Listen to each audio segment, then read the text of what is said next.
My name is Zaria Robinson. I go to New Media Technology Charter School, and I'm 17. And this is my journey on finding out more about myself that I never knew existed and never thought about finding out until later on in life. This is my hometown, Philly, Philadelphia. This is where I was born and raised, and this is all I ever known. This is how I identify myself, as just a person from Philadelphia. This is my mother, Michelle. Everybody says I look just like her. We act the same way also. I guess I can say that her and I are twins. I can go to her for anything. This is my dad, Troy. He is the provider of the family. He works really hard to make sure we have what we need. Although he is really overprotective, I know that it's just because I am the only child and girl. This is my dog, Cody. Since I have no siblings, I consider this little guy to be like my brother. I had him since I was little, and he has always been there by my side ever since. He always keeps me company whenever I am alone, which is a lot considering that there is only 3 of us in the house. This is the rest of my family that I am close to. This is the family I know. They were the ones I was so comfortable with, but something in me wanted more. This is what made me want more. Can you describe a moment in your life that made you just think about where you come from, or perhaps what made you want to know more? A moment in my life I could say is in this past summer, I had a job at Delphi. It's a film program, and most of the students that were there were like of Hispanic descent. So a lot of them were from Puerto Rico, Dominican Republic, Honduras, and it was like really only 3 African American students, including myself. 4, my bad, 4.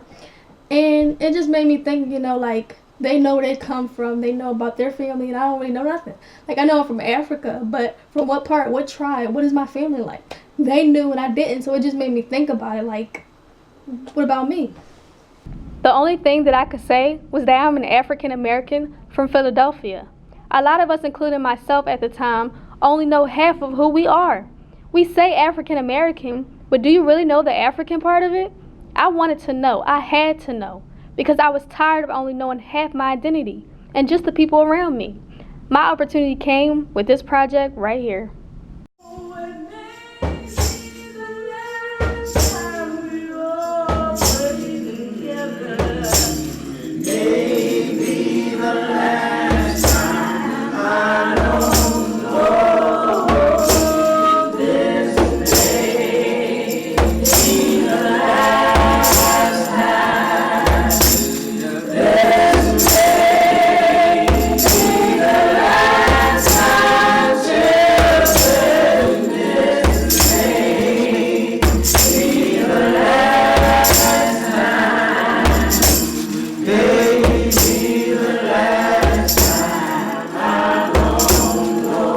Master Clan test traces maternal ancestry by analyzing mitochondrial DNA, which men and women inherit exclusively from their mothers. You have the same, I'm guessing that's mtDNA as your mother, grandmother, great-grandmother, etc. for many generations. Scientists compare your mtDNA to the African lineage database to determine your ancestry from 500 to 2,000 years ago.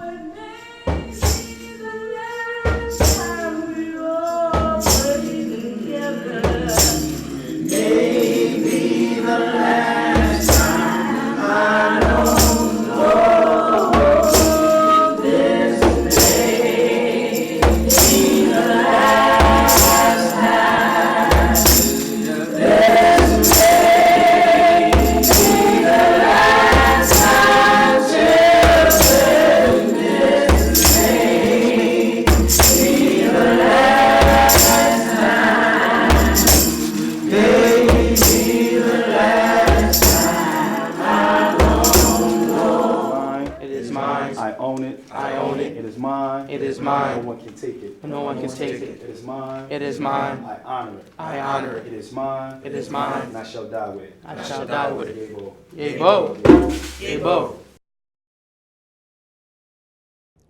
The process of taking 6 cotton swabs and swabbing your cheeks 20 times per cheek was easy, but waiting for the results for 2 months was the hard part.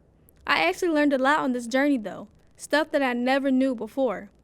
I really never thought about it either until the experience that made me want to.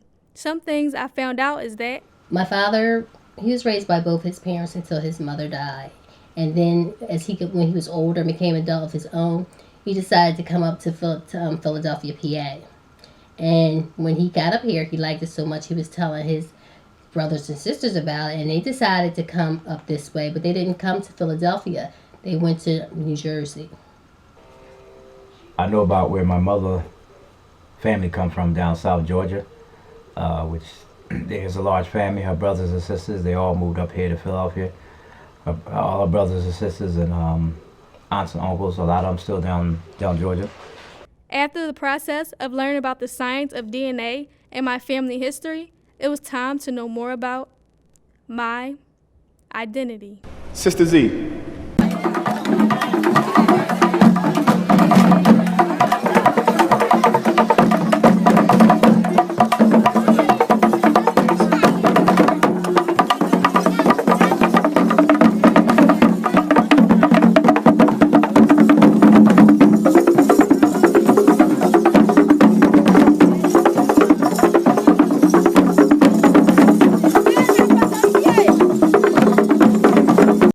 Says the Timni people living in Sierra Leone.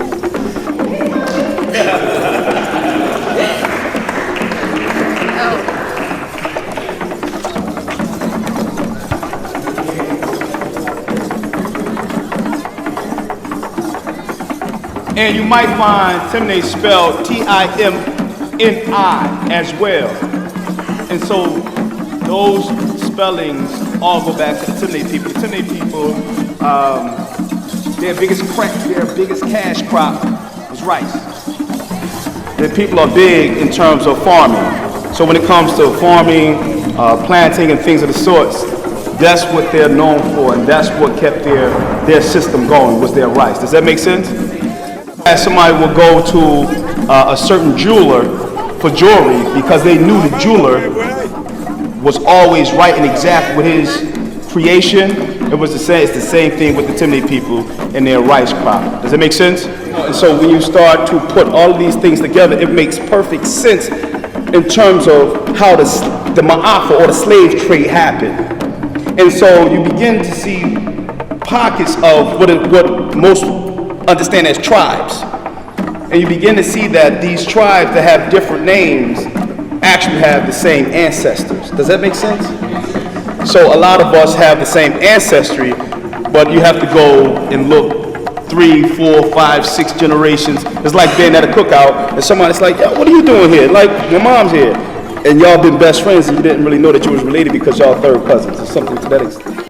As the old saying goes, you can't see the forest for the trees. As I stopped looking at my surroundings in Philly and the people around, I saw the bigger picture of where and how it all started. I now know myself as a whole, and my children and so on will know also. I could finally join those conversations about our backgrounds and stand up and proudly say, I am from Sierra Leone.